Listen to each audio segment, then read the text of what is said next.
Good evening, everyone, and welcome. Tonight's event with Tarek Yamani and my colleague Elizabeth Saylor. My name is Akram Khatir. I'm a professor of history at North Carolina State University, where I'm also the director of the Khayrallah Center for Lebanese Diaspora Studies. Thank you again for joining us tonight.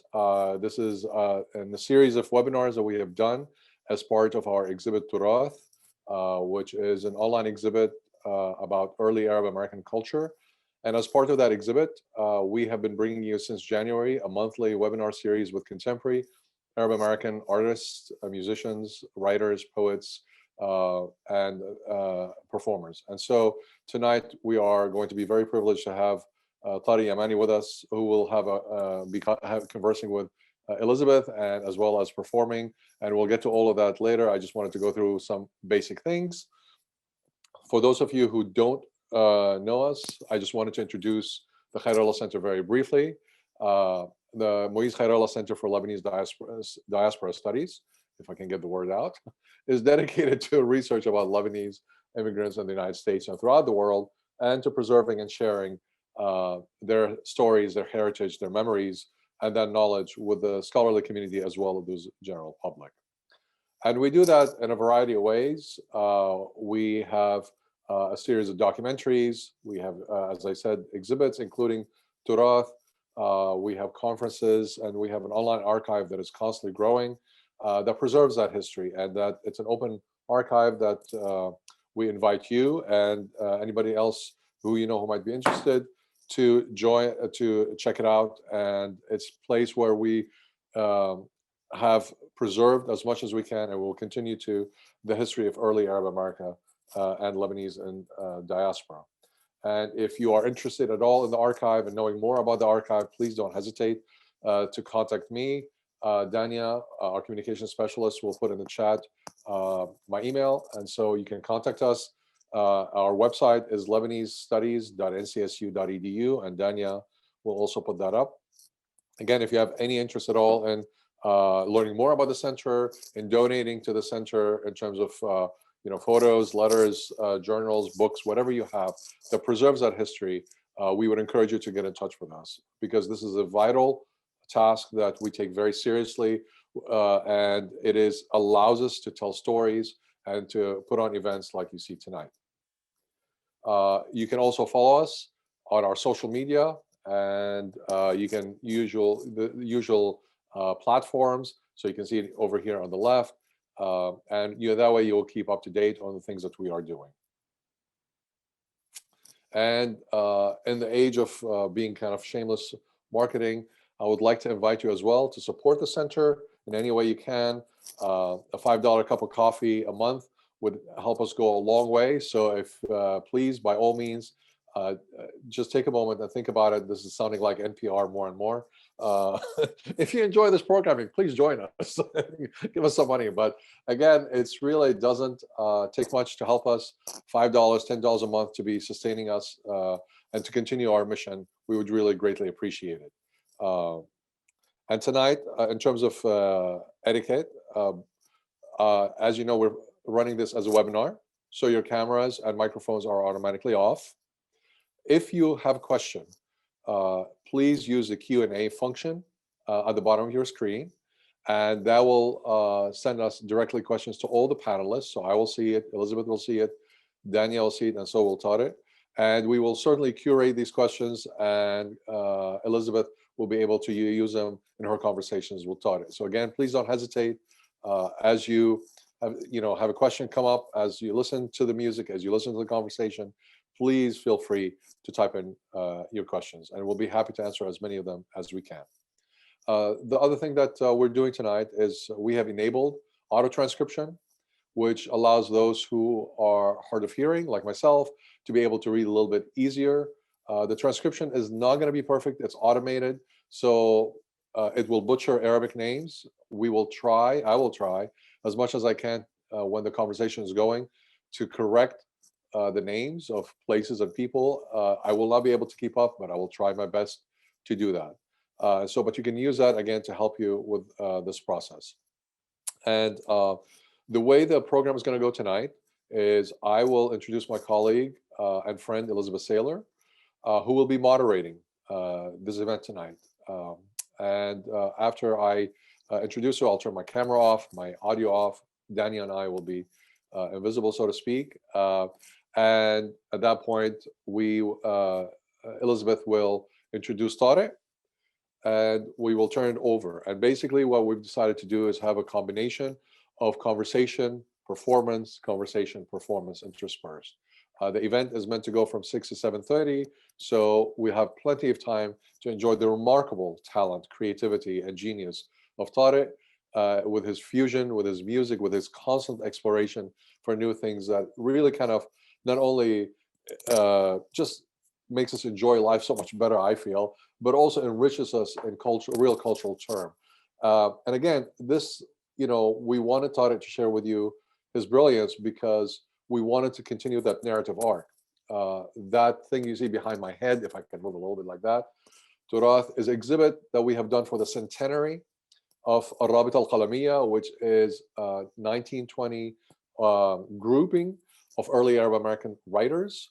And so to celebrate that centenary, we designed this exhibit that talks about the literature, the music, the performance, the art, the fashion design of early Arab Americans. But at the same time, we wanted to continue that narrative arc because Arabs in America have been part of this cultural conversation for over 150 years.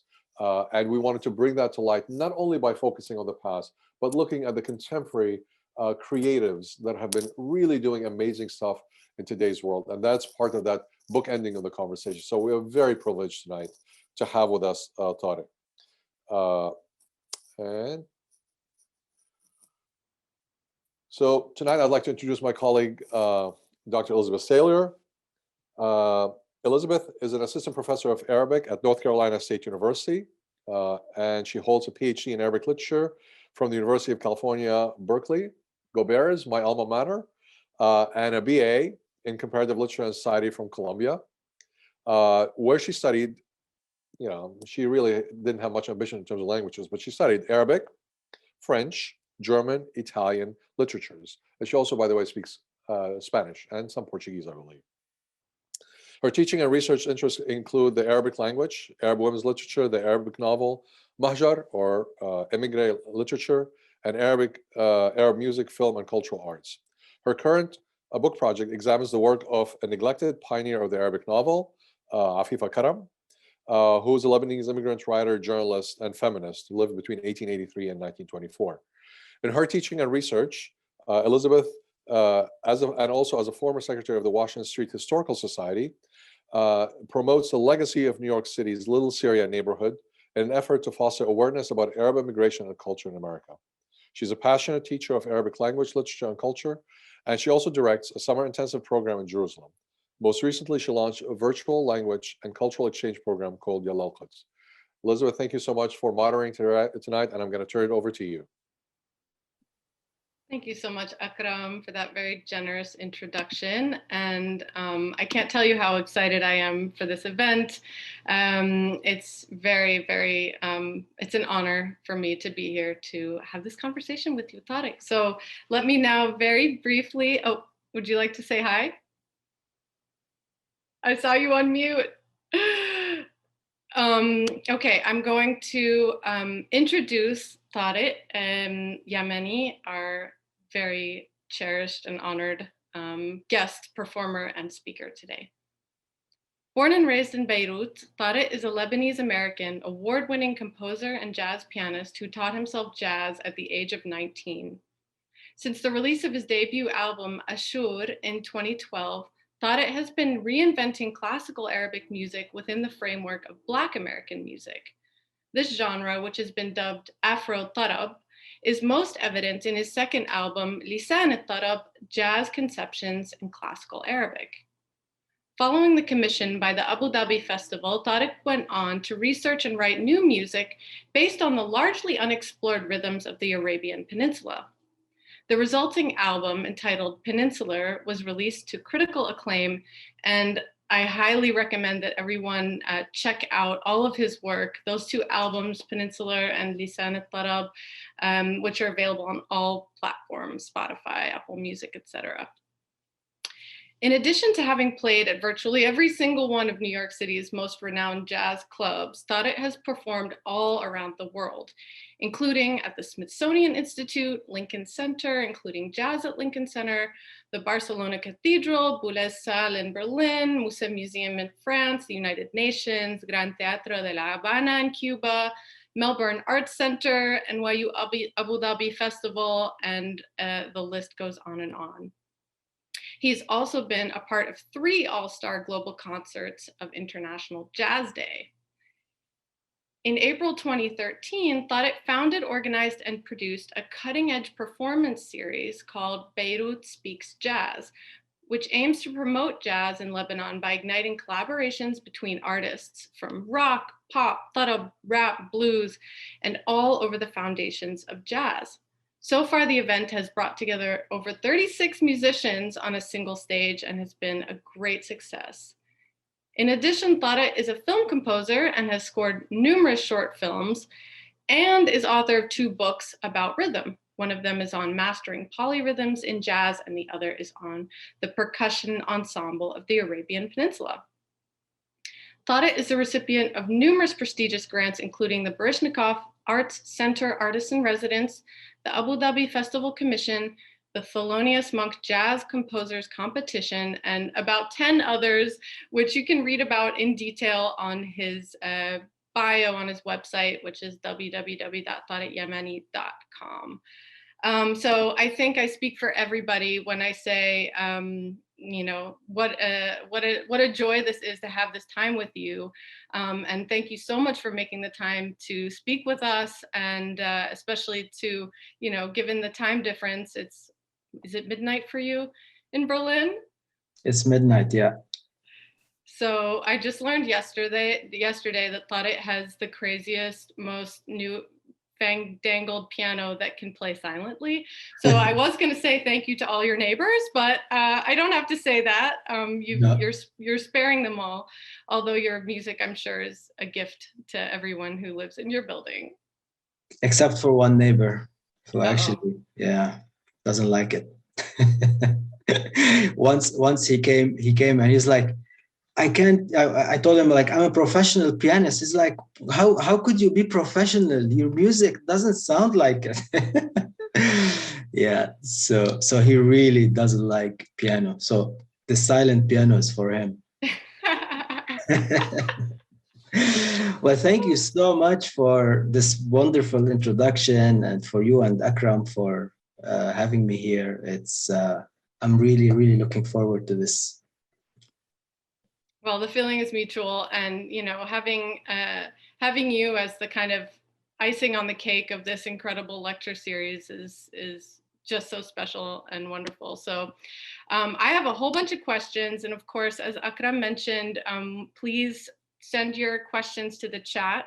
Anyone in the audience, we'd love to be able to answer as many of the questions as we can, but I'll start with sort of an introductory question just about, you know, if you could tell us about your early musical background growing up, and perhaps how you first got interested in jazz. Yeah, I will be brief. It's a long story.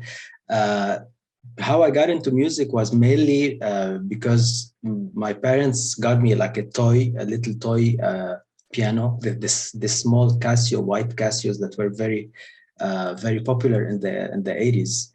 And I think I used to imitate the music that I was hearing on the TV, like like commercials and stuff like that.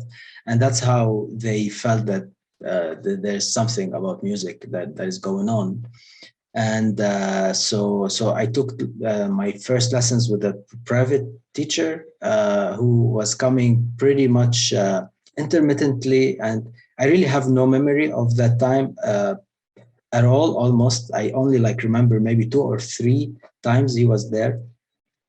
But at that time, the war was still going on, and it wasn't.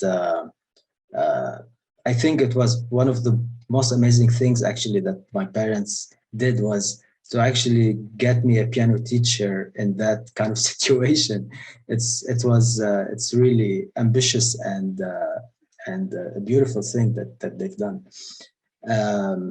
So, and fast forward many years later, where I kept a kind of relationship with the piano, but I was listening to a lot of music, and mainly because of my father's very versatile taste in music. He used to listen to all sorts of music, from Indian to like reggae and British pop and rock.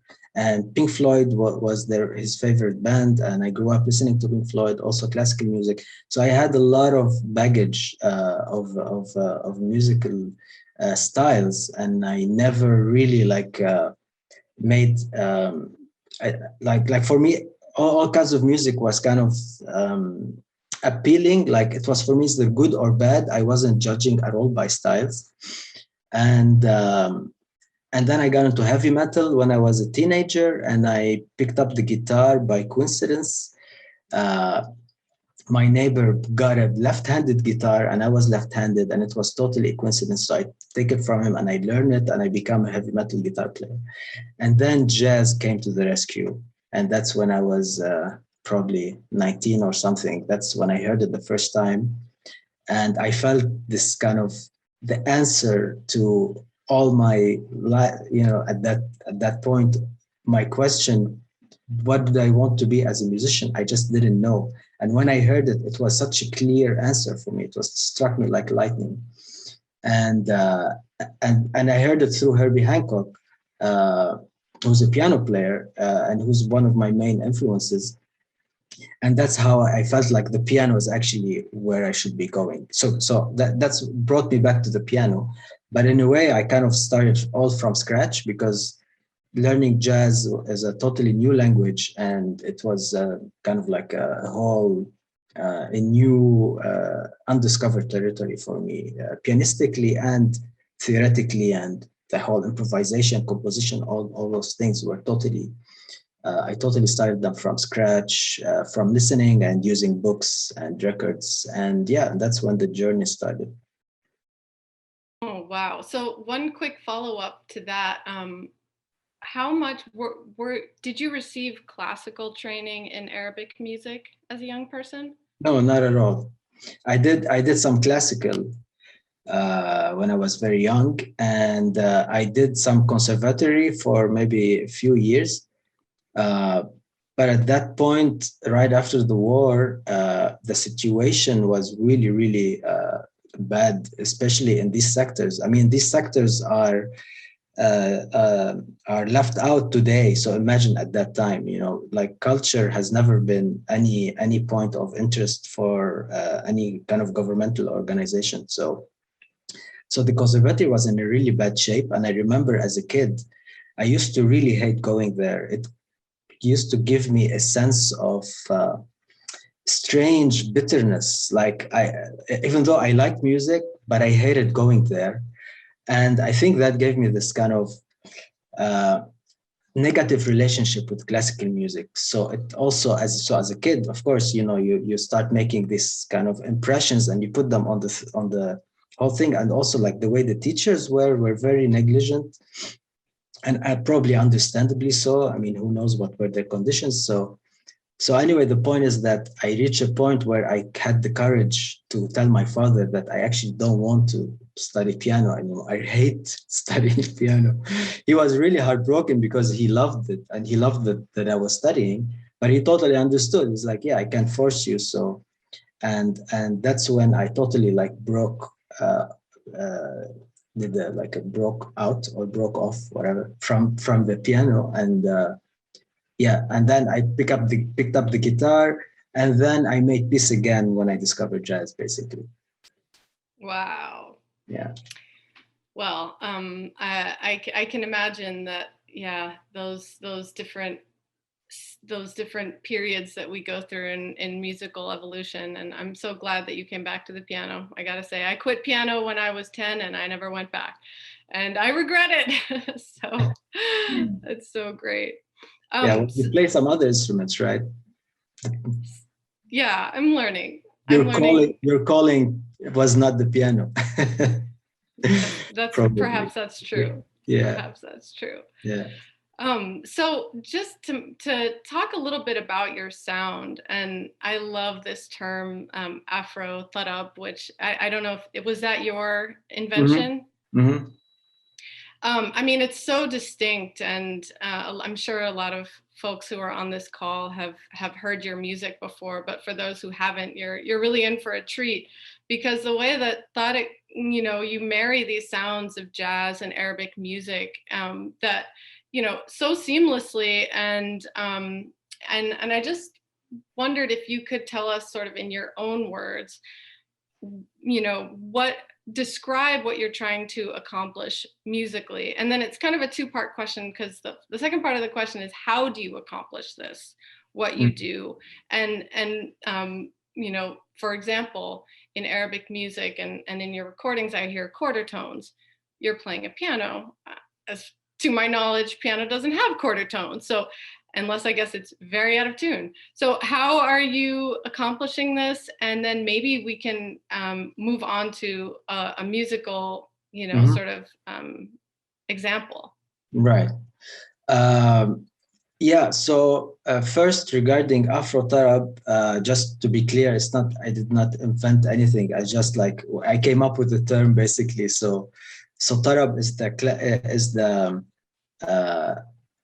is classical Arabic music, basically, as a genre, and also as a word. It also means to be entranced by music.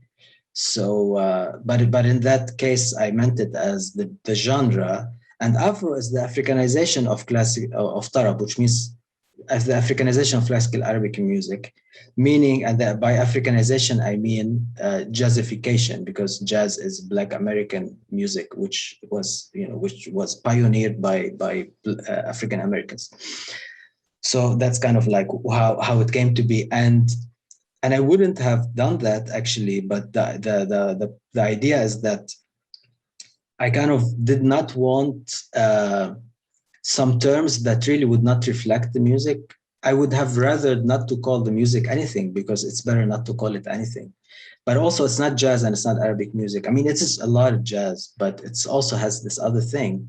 So I just thought at some point to just make a term for it, and kind of before like somebody makes a term that I don't like in a way.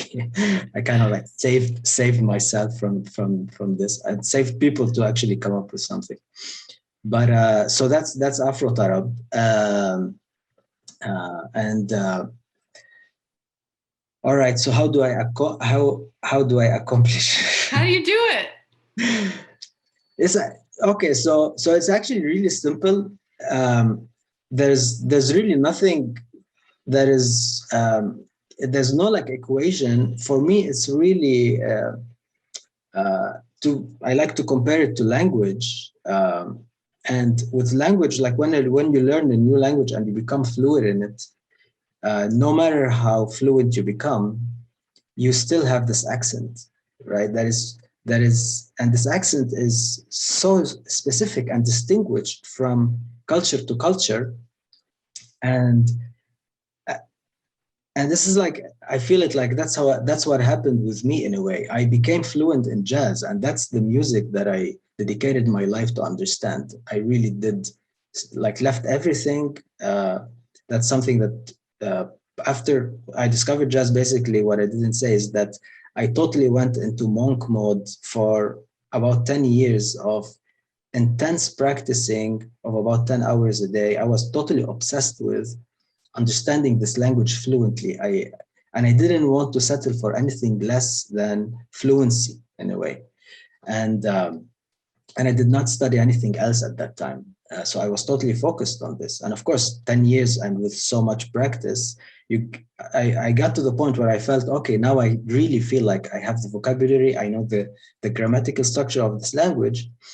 And then the Arabic side, my heritage, the music that is somehow in my system, it kind of started to rise on the surface by itself. I really did not do anything about it. And that's how, but my knowledge of jazz made, and the fact that Arabic music is part of my DNA, made the marriage kind of happened organically. And this organic side of it is why it seems like it's married nicely, you know. And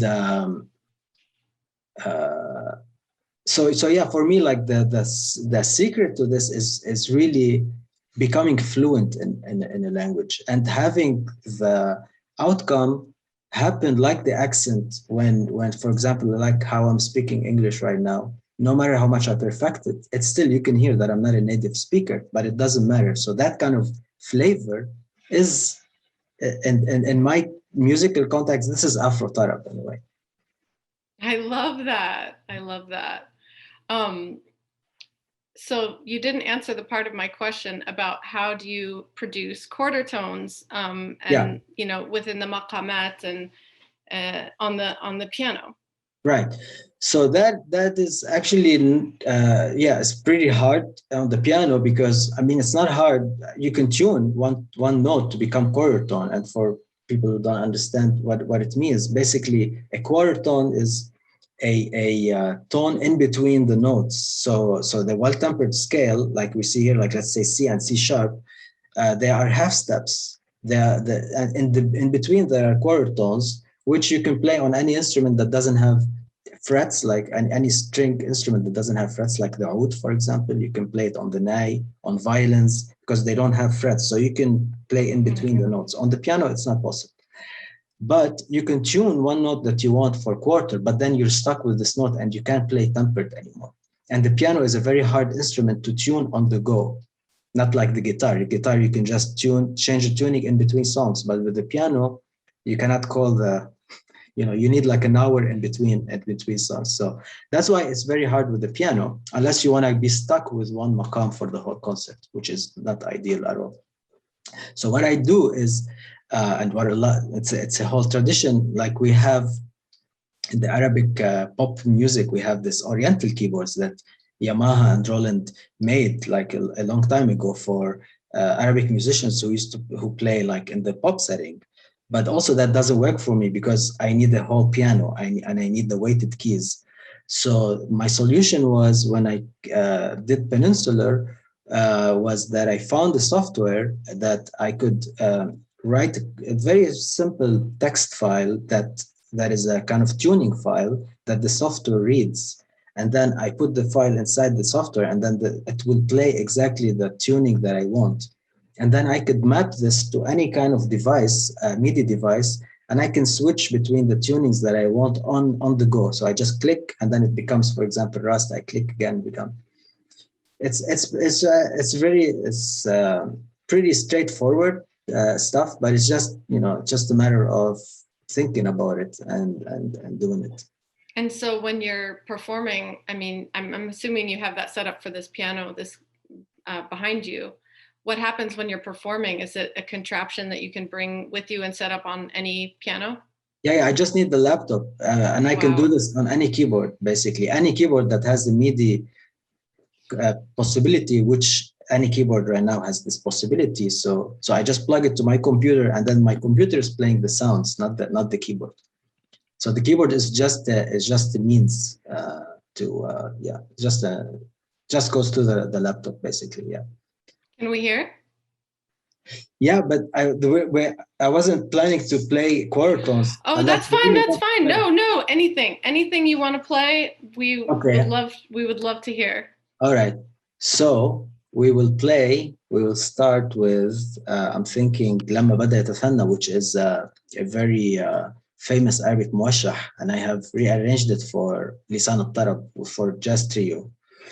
And now I'm gonna do another version that I did for piano solo, the piano solo performances I've been doing before the pandemic. So yeah, let's see what's gonna happen.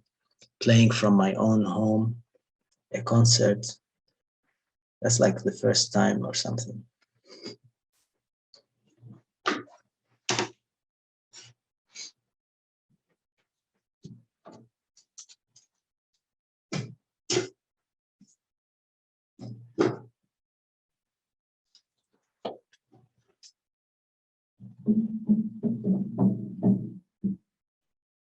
Can you hear?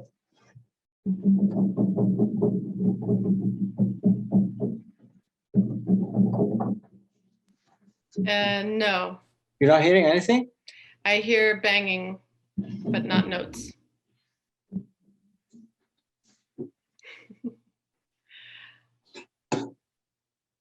Zoom is apparently very difficult for musicians. Maybe we'll just have to wake everyone up in your building.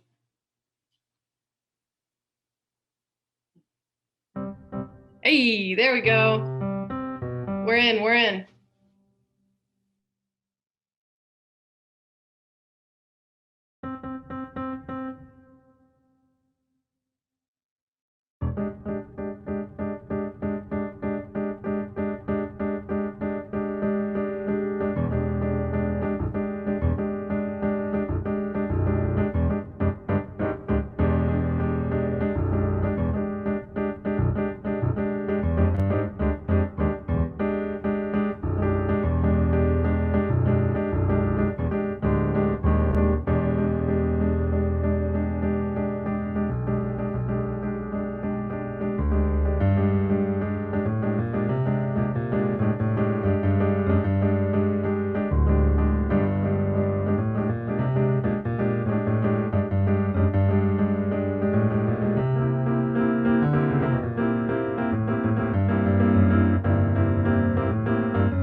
Wow, solo clapping, mashallah. Everybody at home is clapping. That was so beautiful. Thank you. For a second I thought there was something because the screen went off.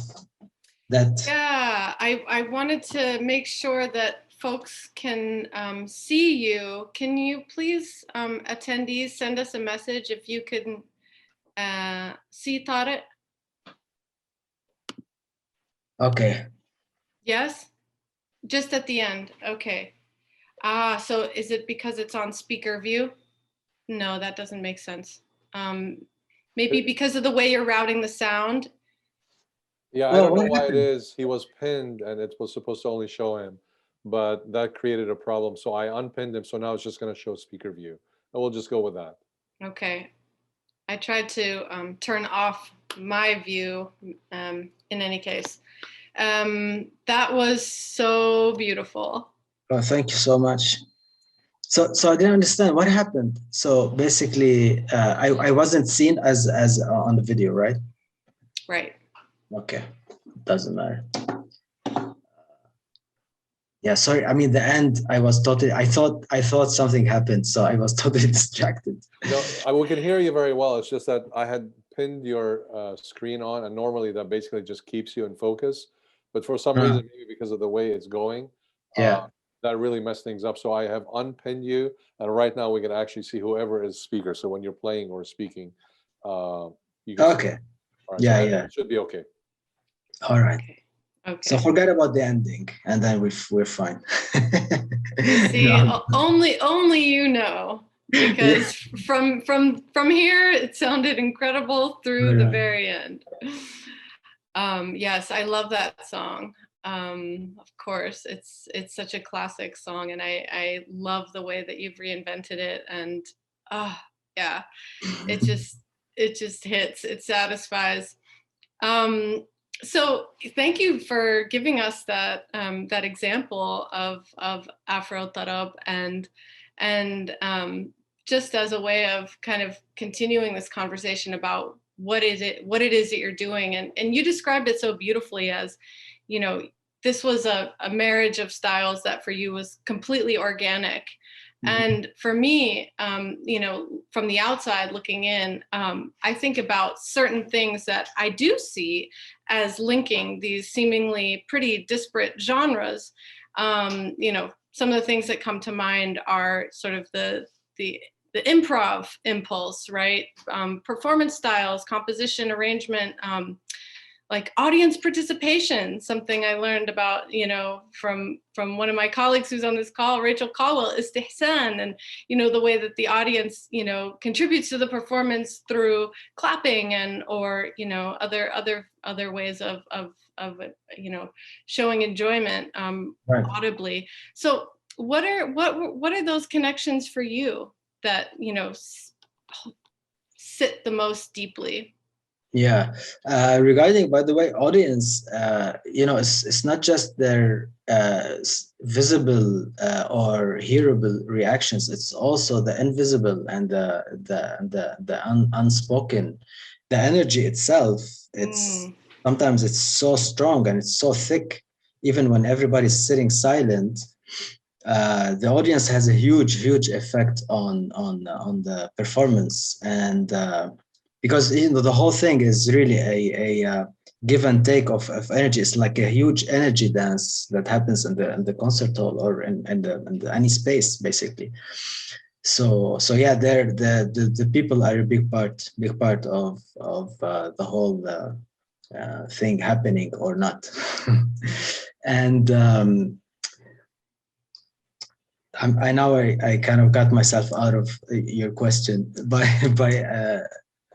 so yeah, so the question was, what was the question again? The question are, you know, what for you are the things that are most similar in these, or that link these two traditions? Yeah. So improvisation, it's a common, but it's totally different. They are really like two different concepts of improvisation, because in jazz the improvisation is really is harmonic, and in Arabic music there's no harmony, or the harmony is pretty simple. And the improvisation in Arabic music, also in Indian music, classical Indian music, is modal.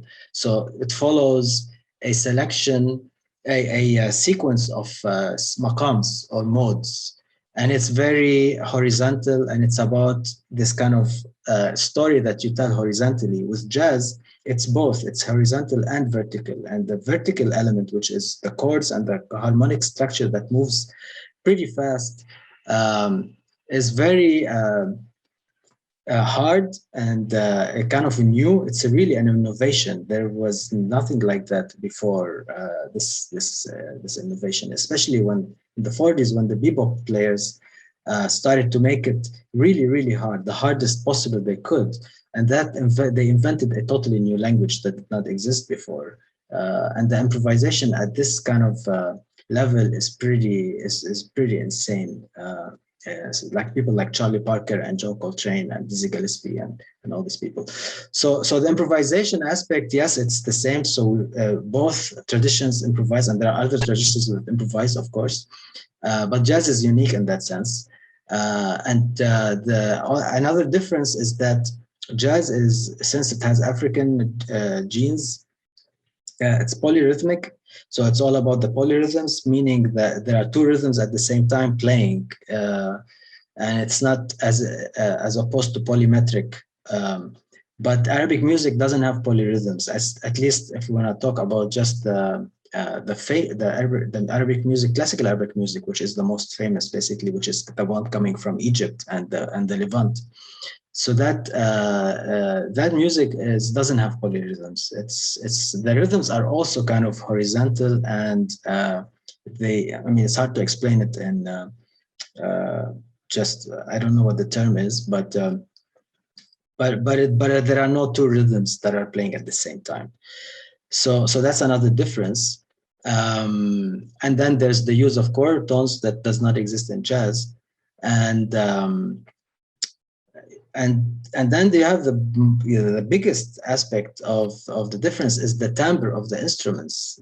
It's a huge aspect of making all these different musics of the world sound different. Sometimes we think they're so different because of the timbres of the instrument, and because of these little nuances in the subdivisions of the time.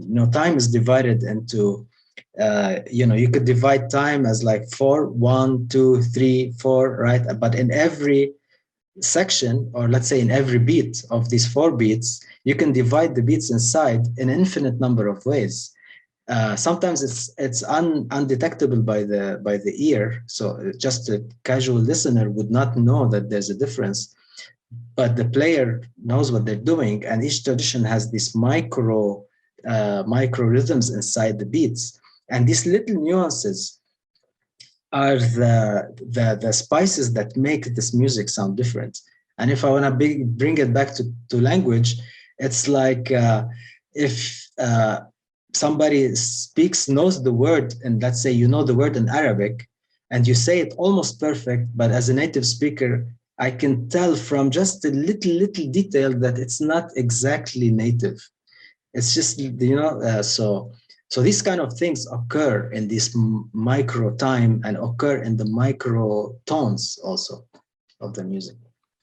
Speaking of microtones, and I want to make sure that we go back to music soon, but this is the selfish question that I'm asking.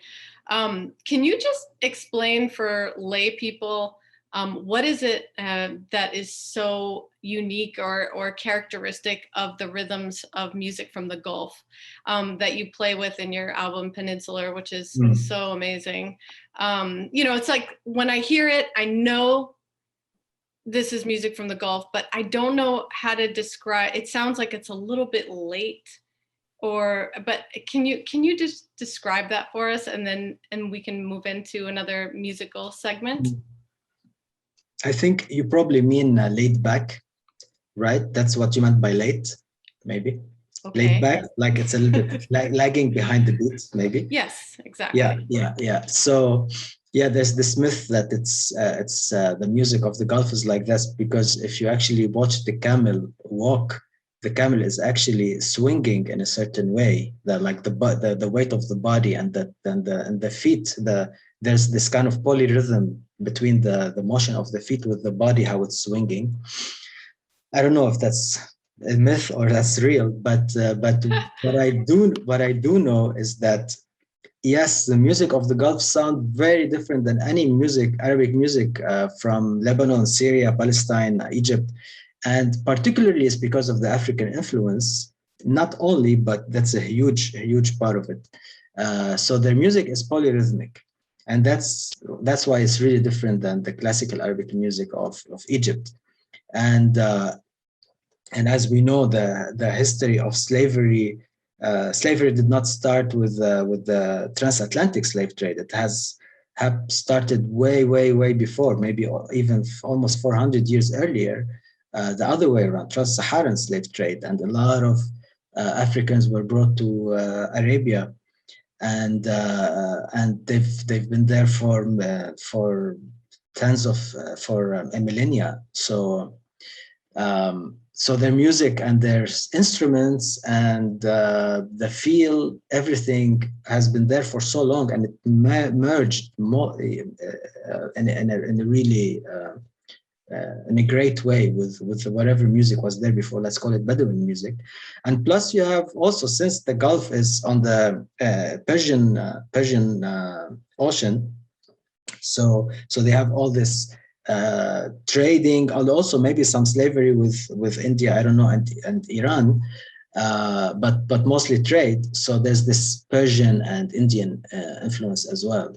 So their music is pretty unique. It has been a pretty huge melting pot of African, Persian, Bedouin, and Arabic music. Wow, I never knew that. That's so exciting. Okay, I need to look into that more. But I really appreciate you indulging me with that question.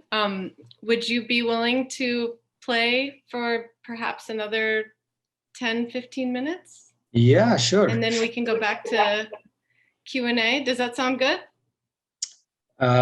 Sounds great. I'm thinking, what should I play for you?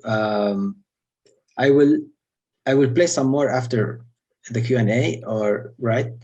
If you want, we could do one more musical segment, Q&A, and then a final one. Yeah, okay. Because I would like to play for you like my take on the Dabke, which is called New Dabke. But also I would like to play for you some jazz. So I'll play a piece called I Love Music, which I discovered recently by Ahmed Jamal, who's this great American pianist. I discovered this piece, so just gonna play it for you. Just adjusting the focus.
Allah, Allah, Allah, Allah, Allah. That was so beautiful. Thank you. Thank you. So that was a composition by. It was performed by Ahmed Jamal, but I'm not sure who wrote it. I don't know the name of the composer. It's like a 70s tune, I think. I love music. So beautiful. Really well, nice. Thank you for sharing it with us. Thank you for listening. We're getting lots of comments. Everybody's saying amazing. Nice. Yeah. Too really bad you can't hear all of the clapping, but it's happening. Nice. Well, okay. So I, there are a lot of questions that I have left to ask, but maybe I'll start with one that about what it's like performing with jazz musicians who aren't so familiar with Arabic musical traditions and the maqamat, etc. And by the same token, Arab musicians who perhaps aren't familiar with jazz, and I'm thinking a lot about your Beirut Speaks Jazz Festival. So I can imagine that at times it's super freeing and exciting artistically, but at other times maybe challenging, sort of translating between these languages as you've described them. So can you tell us a little bit about what that's been like? Well, in my personal experience, since my music is largely based on the jazz language, as in the structure, the vocabulary, the harmonic structure, the rhythmic complexities, they're all jazz derived in a way. So I have mostly played with jazz musicians. The Arabic element is that I put is really kind of just as if like I'm just adding my own voice on top of the other foundation. So I could totally play my music with jazz musicians from anywhere, and I've played with Arab jazz musicians and musicians from Europe, New York, and most of the people actually who I played with don't know Arabic music at all. And that is something that I actually like, because I communicate what I want, and I send them the rhythms. For example, like let's say the new dabke, which is based on dabke, and the sama'i based on the sama'i rhythm. I would send them just for inspiration the actual traditional style, how it's played, and then I always like to give total freedom for the musicians to just interpret the way they feel. And it has always been great. And I've also played with like fantastic musicians who I totally trust blindly with their musical decisions. So it has always been great in that sense. What would have been challenging would be to, for example, with singing, it would be very challenging, of course. Not singing is a whole other world. So you need to be familiar with the music. Like let's say an American singing Arabic music, it's not gonna be easy. This is gonna require a lot of study and understanding of the style. But with playing music is different, and also in the case of quarter tones, that would have been also something that would have been challenging, definitely, because it's something that you have to hear, and if it's not in your ears, then you probably will hear it as dissonant, and that's what a lot of musicians usually in the beginning they kind of cringe. They feel maybe it's the piano is out of tune.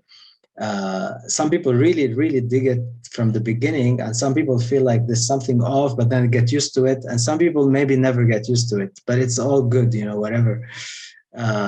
So that's from that side. From the Arabic side, it's harder because jazz is very complex, and jazz musicians in general,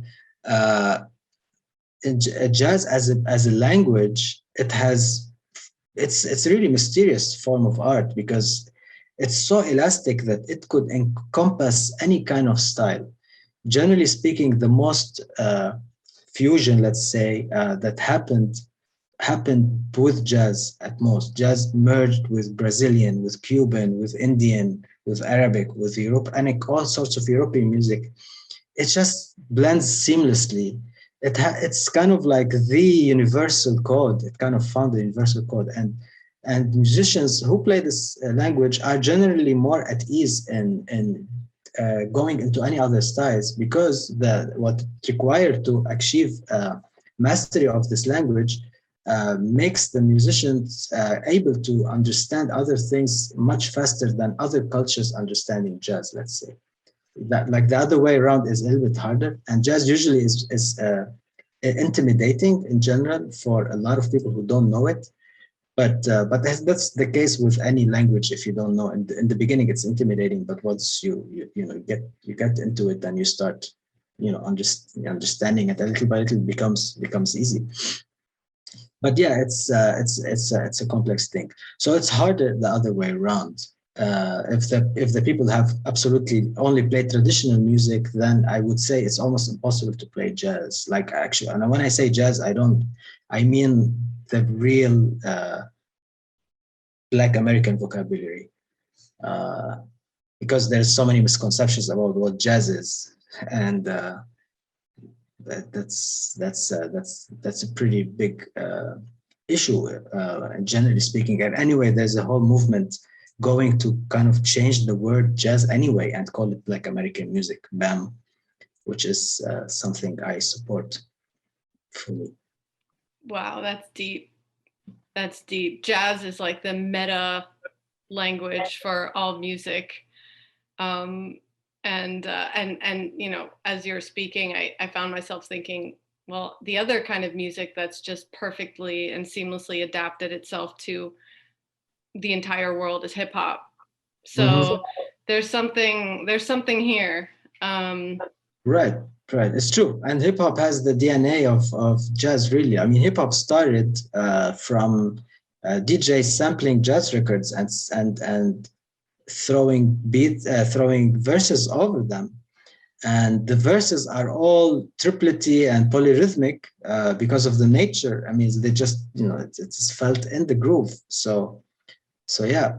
I mean, they say, yeah, jazz gave rise to hip hop. So. Wow, that's really cool. Yeah. Okay, so how about one more question and then we can hear your new depke? All right. And then close out with maybe one last question. Okay. So I'm wondering if you could just tell us about one of your most exciting or meaningful performances experiences. And you've shared the stage with incredible people, you know, Esperanza Spalding, Wayne Shorter, Zakir Hussain, and many, many more. Tell us about one of those moments when you were just like on cloud nine. Yeah, that concert where I played with Wayne Shorter and Zakir Hussain, that was in 2012, at the inaugural of the International Jazz Day, which is a celebration that happens every April 30. And the first event where they launched the whole thing was on April 30 in 2012. And that was surreal for me to be invited to play at this event.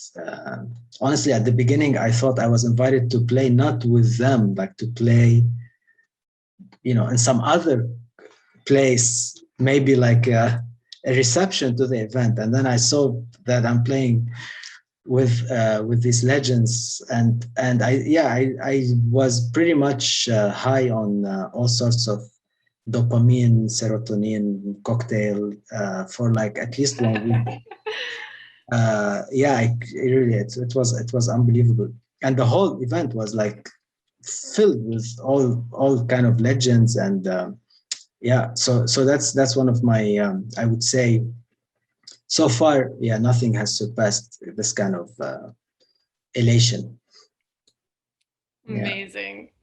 Well, would you grace us with your new depke? New depke. Let's do it. Usually I ask people to dance, but I don't think I can now. I mean, they could dance, but we're not going to see them. Yeah, they're dancing. They're dancing over there. Oh, okay. Yeah, feel free to dance and send us snapshots. Hadir.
Thank you, thank you, thank you. I hope everyone was dancing. I had to be stuck on my chair or else I would have been dancing too. Thank you. Do you want to say one or two words about that piece and about your the concept? Yeah, so this is basically this is based on I mean, Dabke, there's so many, it's a dance in Lebanon, Palestine, Syria, Turkey, and there are different forms, different meters also. It could be in 12 sometimes. But I particularly like this kind of dabke, which has a lot of syncopation and doesn't start on the one. And it's very different than all forms of dabke. I think it's called naware or nawari. I'm not sure the actual genre. And yeah, I just wrote this music on this rhythm basically, and it just plays so well in a jazz setting. It really works, especially with drums and bass. It's really really fun to play on. Wow. Well, Yeah. thank you. It sounds great too, solo. So Thank you. thank you. Well, I'm glad we could. Yeah, I'm looking forward to hear how it sounds actually to you, because what I hear is not what you're hearing. It sounds great. Cool, nice. It sounds really good. So I'm looking at the clock. I think we're going to have about 10 more minutes of conversation. So if you wouldn't mind answering a couple of questions that came in from the Q&A. One of them, I think it should be maybe pretty quick, from Akram Houter, if I pronounce that correctly, asking if you have a favorite Gulf musician. Gulf musician. Abu Bakr Salim passed away a few years ago. Great Yemeni singer. Yeah. All right. Thank you. Everybody go look up Abu Bakr Salim and Allah yarhamu.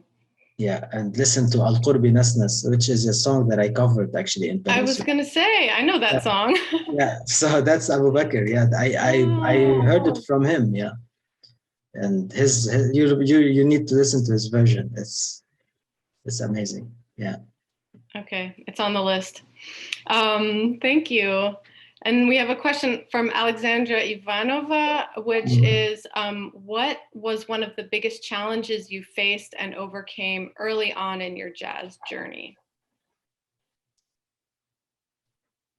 Challenges in my jazz journey as a to learn the music, maybe she means.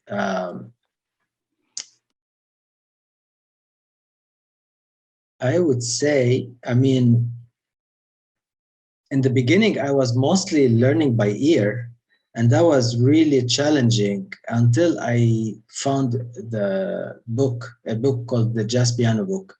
It's like, I call it, for me, it's the book because it was really the book, the only book I had. But that book changed everything for me. There wasn't one particular challenge, actually. I would say it was a very, very smooth process. I don't know, it was just as if really this is what I came here to do. And yeah, there was no challenges apart from the fact, just the time, that it just takes a long time. But I was totally in for the journey. I did not mind. I was totally embracing all the obstacles, and I was overcoming them one by one, and was happy with the process and with the result all the time. So it was pretty peaceful. Wow. Yeah, it's definitely what you came here to do. I guess so. I can't see otherwise now, actually. Yeah. Amazing. Yeah. So what is next for you? So I'm refining all this quarter tone harmony kind of stuff that I have been trying, experimenting with. It's been a few years, and I've written a few compositions. So I would love to record this album. I'm just waiting for some funding possibilities. So that's one thing. And then I'm working, it was a very exciting project that I never wrote for a string quartet, and I got this commission from the University of Michigan. And I just finished a piece, evening length piece for the Spectre Quartet, Chicago-based. So everybody should be on the lookout for. Really excited for this. It's going to premiere in the fall with UMS. So that's another thing. And and I have, it's since I did Peninsular, and it's in the back of my head, Peninsular 2. Definitely needs a sequel. So that's another thing on the on the list. So 2 albums, and the first, Well, and does the first have a concept?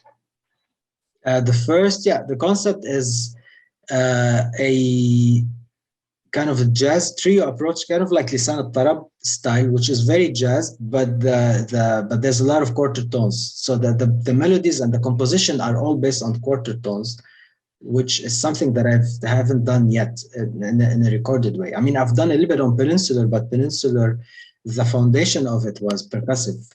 It wasn't harmonic. So now I want to take that harmony level to another level. Yeah.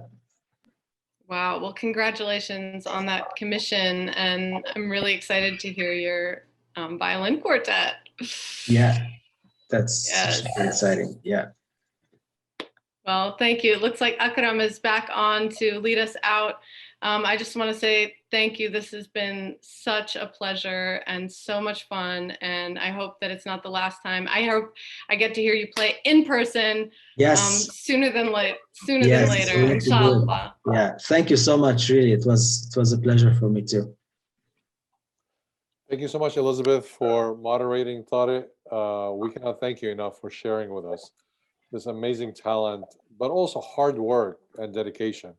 Because talent is one thing, but I think this is 90% your, sweat and tears and perhaps some blood thrown in there for a good measure that makes you this remarkable, polyphonic musician that brings us into all sorts of cultures and bridges them, especially at this very particular moment in which you are having conversation between Afro and Arab and variety of Arab as well. I think it's great that that was brought in the conversation. There's one last question I'm going to go ahead and ask because we have a couple minutes. So I'm going to give you a chance just for a brief answer. It's from Khalid from Argentina. And he's asking about the inspiration for the jazz Beirut. What was the inspiration behind it? The Beirut Speaks Jazz. Yeah. Yeah. By the way, thank you a lot, Akram, for what you said. It means a lot. The Beirut Speaks Jazz concept actually came from the International Jazz Day. So since when I was invited in 2012, I was so inspired by that event. So I decided to do something the next, in 2013 on the celebration of the Jazz Day in Beirut. And I was brainstorming with myself, basically like 1 month before the event. Actually, I came up with the idea to bring all these people together, and the idea of bringing all these people from all these different genres and have them play in a jazz context was particularly exciting because that thing never happened really in Lebanon, and the scenes are usually very, they never meet, and it's always like everybody's on their own and stuff. So I really wanted to like bring everybody together and try this. It was really an experiment, and everybody loved the idea. They were on board fully, and yeah, it was really great. Thank you so much again, Tarek. And again, Elizabeth, thank you so much for just engaging questions and a wonderful conversation style. So it was really very helpful to all of us, and we really appreciate it. I would like to tell you, Tarek, that it is my dream to bring you to NC State to perform live. Yes. I think we would love to have you here on stage, and would invite everybody to fly in from as far as they want to fly in, because it is absolutely a treat to listen to the sounds that you make. Just Thank you. Brings joy. I'm ready. And especially in this very difficult time. So I'm pledging to you that we're going to bring you and you're going to sing live, perform live. All right. Yay! You're gonna dance. You're gonna dance on the dabke. We are gonna dance. We are gonna dance. Oh yeah. So I am going to conclude by the event. So I'm going to share my screen for a bit here. So folks, thank you again for joining us tonight for this fifth and last in the spring series of our webinars for Turath. We really appreciate you taking the time to be with us tonight.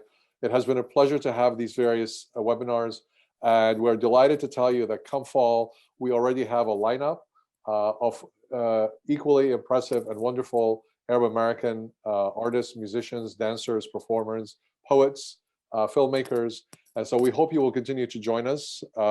We wish you a very wonderful summer, a safe summer. May we all be able to get out from our homes and lockdowns and be able to walk around a little bit more freely and look towards the day when Tarek can perform live and we can dance to that. I am shamelessly going to ask you to also help support the center in its efforts. As you will see, we even made it very easy. All you have to do is take out your cell phones and point your camera at the QR code, and it will take you to our donate page. We don't ask for much, $5, $10 a month. If you're really feeling generous, $25 a month to sustain us. We really appreciate your help to continue to preserve and share the history and the contemporary wonderful cultural production of Arab Americans, Lebanese Americans in the United States. Thank you so much and have a wonderful night. Goodbye, everybody.